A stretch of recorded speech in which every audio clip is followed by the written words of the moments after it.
My first real taste of going to the city was when I'd done my Year 12 exams and wanted to be a journalist. Right. And so, but I also had this burning desire to go travelling with a group of schoolmates. And so the pact we made with each other was that 2 years after doing our Year 12 exams, we would have earned enough money to go travelling. Like, parents weren't going to help us, we didn't have any money. And so that was the deal. In 2 years' time, got to have enough money, buy your ticket, and have some spending money to travel for. And did you do that? 18 months.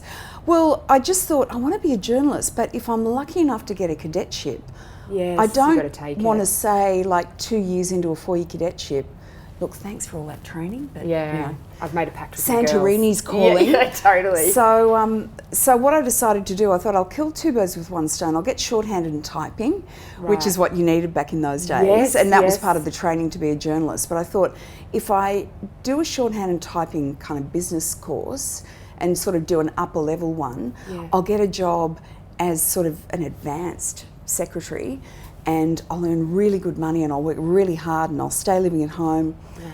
And so I did the 12-month secretarial course, and the very first day that I looked for a job, it was in the Sydney Morning Herald, and back in those days, the jobs were separated into men and boys and women and girls.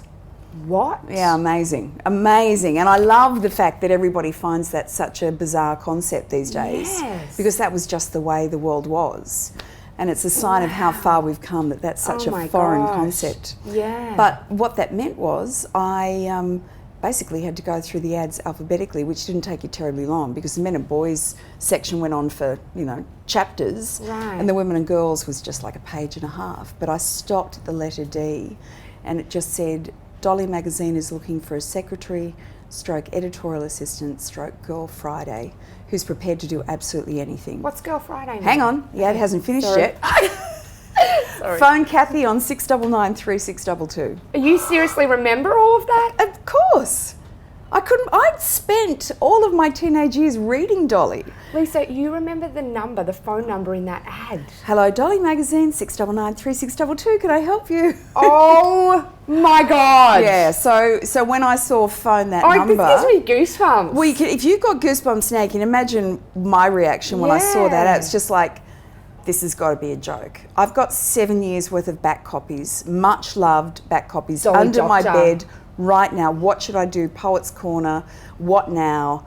It was just like, I knew that magazine back to front, upside down. Wow. And I just thought, that's like too weird. Yeah. But I'll not, there's no way I'll get the job, because every girl who reads Dolly is going to go for it.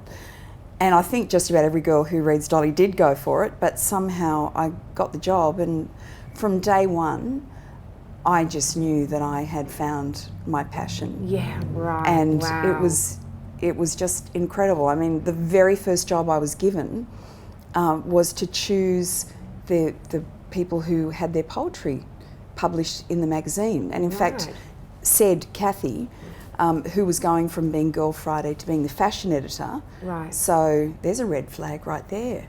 She's just got promoted.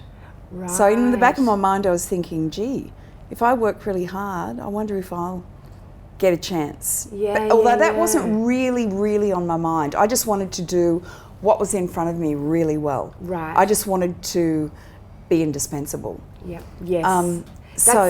I love hearing that. I just wanted to be part of the team. Anything anybody wanted me to do, I'd put my hand up, no matter what.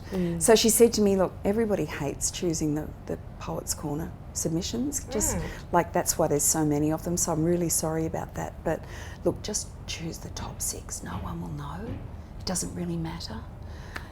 And I was actually kind of upset on behalf of the readers, because I'd put poetry in. I'd submitted poetry and had never been published. Oh, yeah, right. And when I heard those words, I just thought, you know, she just saw a whole pile of mess. Yeah. What I saw with all these mismatched bits of different coloured paper and ripped out of science books and, you know, off notepads and spiral folders, and I saw the hearts and the minds and the tears and the fears and the joys and the sorrows and the secrets of teenage girls in this country, because this was their forum. And they could be anonymous, or they could put their name at the bottom, or they could do whatever they wanted, but they knew that they could trust Dolly with those thoughts. And so I took that really seriously. So how many did you end up reading through in your time there? Every single one.